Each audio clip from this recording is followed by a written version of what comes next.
তিৰংগাক লৈ শিৱসাগৰত আজব কাণ্ড পতাকা নিকিনিলে নাপাব বিনামূলীয়া চাউল স্বাধীনতা দিৱসৰ নামত একাংশই চলাইছে বেপাৰ আজাদী কা অমৃত মহোৎসৱৰ অংশৰূপে চৰকাৰে দেশৰ জনতাক ঘৰে ঘৰে পতাকা উত্তোলনৰ আহ্বান জনাইছে চৰকাৰে জনোৱা আহ্বানৰ মাজতে জাতীয় পতাকাক লৈ বিভিন্ন স্থানত সংঘটিত হৈছে কেতবোৰ নাভ্ৰুত নাচৰুত কাণ্ড ইতিমধ্যে ভাৰত চৰকাৰে ঘৰে ঘৰে পতাকা উত্তোলনৰ বাবে ফ্লেগ কোড অফ ইণ্ডিয়াৰ সংশোধন কৰি কেতবোৰ শিথিলতা বলবৎ কৰে এতিয়াৰ পৰা জাতীয় পতাকা হাতে হাতে তৈয়াৰী খাদীৰ উপৰিও মেচিনত তৈয়াৰী পলিমাৰ কাপোৰত উপলব্ধ হৈ পৰিল ফলত খাদী বস্ত্ৰ আৰু হস্তশিল্প উদ্যোগটো বেয়াকৈ ক্ষতিগ্ৰস্ত হোৱাৰ সম্ভাৱনা আছে চৰকাৰৰ এইবাৰ আহ্বানৰ বাবে খাদী পতাকাৰ বিক্ৰী হৈছে যদিও পৰৱৰ্তী সময়ত মেচিনত তৈয়াৰী পলিয়েষ্টাৰ কাপোৰৰ দাম খাদীতকৈ বহু কম হোৱাৰ বাবে খাদী পতাকা এলাগী হৈ পৰাৰ সম্ভাৱনা আছে আনহাতে মেচিনত জাতীয় পতাকা তৈয়াৰ কৰাৰ সুবিধা কৰি দিয়াৰ ফলত দেখা গৈছে জাতীয় পতাকাৰ আকাৰ আকৃতি ৰং আদিৰ বিসংগতি অশোক স্তম্ভ থকা গেৰুৱা বগা আৰু সেউজীয়া পতাকাখন ৰং বিকৃত হৈ পৰিছে গেৰুৱা ঠাইত কমলা ৰং আদি ৰঙে ঠাই পাইছে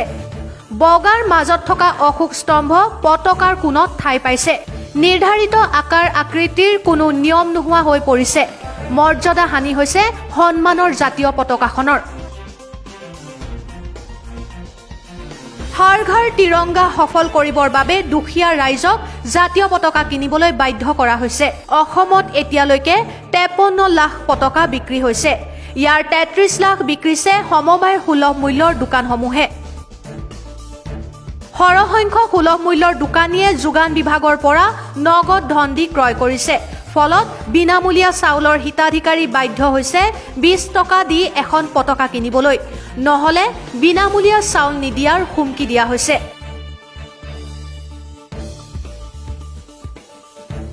হাতত পতাকা কিনিবলৈ পইচা নথকা দুখীয়া ৰাইজে ধাৰ কৰি হলেও পতাকা কিনিবলৈ বাধ্য হৈছে সেইদৰে চৰকাৰী বিদ্যালয়ৰ ছাত্ৰ-ছাত্ৰীসকলকো বাধ্য কৰোৱা হৈছে 30 টকা দামৰ পতাকা কিনিবলৈ মুঠৰ ওপৰত তিৰংগা উত্তোলনৰ নামত এক বেপাৰ সংঘটিত হৈছে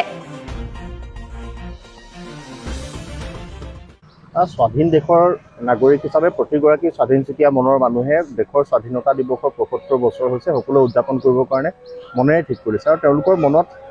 স্বাধীনতা দিৱসৰ এই অমৃত মহোৎসৱ হিচাপে যিটো পালন কৰা হৈছে অমৃত মহোৎসৱক তেওঁলোকৰ ওপৰত প্ৰেছাৰ বিল্ড আপ কৰি আচলতে যি ধৰণে 18 টকা দি যিসমূহ সুলভ মূল্যৰ দোকানত ৰেচন সংগ্ৰহ কৰা ব্যক্তি আছে বা যিসকল লোকে হিতাধিকাৰী হিচাপে আছে সেই হিতাধিকাৰীসকলৰ পৰা 18 টকা এটা ফ্লেগখনৰ বিনিময়ত লোৱাতকৈ চৰকাৰে বিনামূলীয়াকৈ দিয়াৰ ব্যৱস্থা কৰাৰ প্ৰয়োজনীয়তা আছিল যিহেতু সকলোৱে হয়তো সেই 18 টকাটো ব্যয় কৰিবৰ কাৰণে সক্ষম নহ'ব পাৰে কিন্তু এতিয়া তাৰ পৰিৱৰ্তে কৰা হৈছে যে এটা ৰাজহ সংগ্ৰহৰ আছিলা হিচাপে ৰাষ্ট্ৰীয় পতাকাখন ব্যৱহাৰ কৰা হৈছে এই কথাটো কিমান দূৰ গ্ৰহণযোগ্য বিজ্ঞ মহলে নিশ্চিতভাৱে ইয়াত বিচাৰ বিবেচনা কৰিছে আৰু ইয়াতে ৰাজনৈতিকভাৱে ইছ্যুটোত ৰং নাহানে যিহেতু দেশে ৭৫তম স্বাধীনতা দিৱসত উপনীত হৈছেহি এইটো আচলতে এটা উৎসৱটো প্ৰতিগৰাকী ভাৰতীয় মানুহে যাতে উদযাপন কৰিব পৰাকৈ মুকলি মনেৰে উদযাপন কৰিব পৰাকৈ এটা পৰিৱেশ সৃষ্টি কৰাৰ দায়িত্ব কেন্দ্ৰ আৰু ৰাজ্য চৰকাৰসমূহৰ আছিল কিন্তু সেই তাকে নকৰি সুলভ মূল্যৰ দোকানতে হওক বা বিভিন্ন যান বাহনত হওক বাণিজ্যিক বাহনত হওক ইয়াত লগাবৰ কাৰণে যিটো প্ৰেছাৰ বিল্ড আপ কৰি এটা আচলতে ৰাজহ সংগ্ৰহৰ আছিলা হিচাপে ইয়াক ব্যৱহাৰ কৰা হৈছে ৰাষ্ট্ৰীয় পতাকাখন কেতিয়াও ৰাজহ সংগ্ৰহৰ আছিলা হ'ব নোৱাৰে সেয়া সকলোৰে স্বাভিমানৰ প্ৰতীক আমাৰ ৰাষ্ট্ৰীয় পতাকা সেই ৰাষ্ট্ৰীয় পতাকাখনৰ প্ৰতি যি শ্ৰদ্ধা মানুহৰ থাকিব লাগে সেই শ্ৰদ্ধাটো আচলতে জোৰ কৰি দিয়া বস্তু নহয় এই কথাটো চৰকাৰক বিবেচনা কৰিবৰ কাৰণে আমি পুনৰবাৰ আহ্বান জনাইছোঁ আহিব লগা দিনত যাতে এনেকুৱা নহয় আমি এগৰাকী স্বাধীন দেশৰ স্বাধীনচিতীয়া নাগৰিক হিচাপে আমি ব্যক্তিগত মতামত যে জনতাৰ মাজত ইয়াৰ প্ৰতি আগ্ৰহ সৃষ্টি কৰিবৰ কাৰণে চৰকাৰে জাগৰণ আনিব লাগিছিল জাগৰণৰ পৰিৱৰ্তে এই কাৰ্যসূচীক এই কৰ্মপন্থা কেতিয়াও গ্ৰহণযোগ্য নহয় চৰকাৰে এনেকুৱা ধৰণৰ সিদ্ধান্ত লোৱাৰ আগত পৰৱৰ্তী সময়ত যাতে পুনৰ বিবেচনা কৰে তাৰ বাবে আমি চৰকাৰলৈ আহ্বান জনাইছোঁ আগৰ তুলনাত ধৰি লওক আমাৰ 15-20খনমান বিক্ৰী হয় আৰু নিৰ্দিষ্ট অনুষ্ঠান কেইটালৈ নিয়ে এতিয়াতো প্ৰত্যেকৰ ঘৰে ঘৰে যিহেতু লাগিব সেইকাৰণে বিক্ৰীটো যথেষ্ট বাঢ়িছে সেইটো হোৱাৰ কাৰণে ধৰি লওক কিছুমান মানুহে নিবলৈ আহিও কমত পাইছে সেইটো উঠাই লৈ গুচি গৈছে কিন্তু আচল মৰ্যাদাটো কি বুজি পোৱা নাই মুঠতে হ'লেই হ'ল চৰকাৰে যিহেতু দিছে আমিও পাৰিম বুলি এনেকৈ লৈ গুচি গৈছে মানে শিৱসাগৰৰ পৰা পৱন আগৰৱালা ৰিপৰ্ট অসম ফাৰ্ষ্ট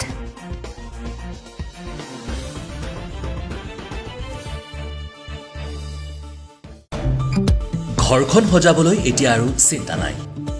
চিন্তা নাই ব্যৱসায়িক বা শিক্ষা প্ৰতিষ্ঠানৰ বাবেও মন পছন্দৰ তথা প্ৰয়োজনীয় সকলো আচবাব মজুত এতিয়া সমীপতে home furniture Godrej interior office furniture modular furniture institutional furniture furnishing accessories পৰ্দা মেট্ৰেছ মডুলাৰ পাকঘৰ আৰ্টিফেক্টছ সকলো উপলব্ধ একেখন প্ৰতিষ্ঠানতে ইণ্টেৰিয়াৰ ডেকৰ আমাৰ ঠিকনাসমূহ interior decker Chiring Chapori opposite to Mahamaya hotel Dibrugarh 786001 phone number 8876230880 Interior Decker, Manav Kalyan Road, near Shyam Mandir, Tinsukia, 786125. Phone number 9678514967. Aru Interior Decker, Makum Road, near Stillsworth, Tinsukia, 786-125. Phone number 94355-62273.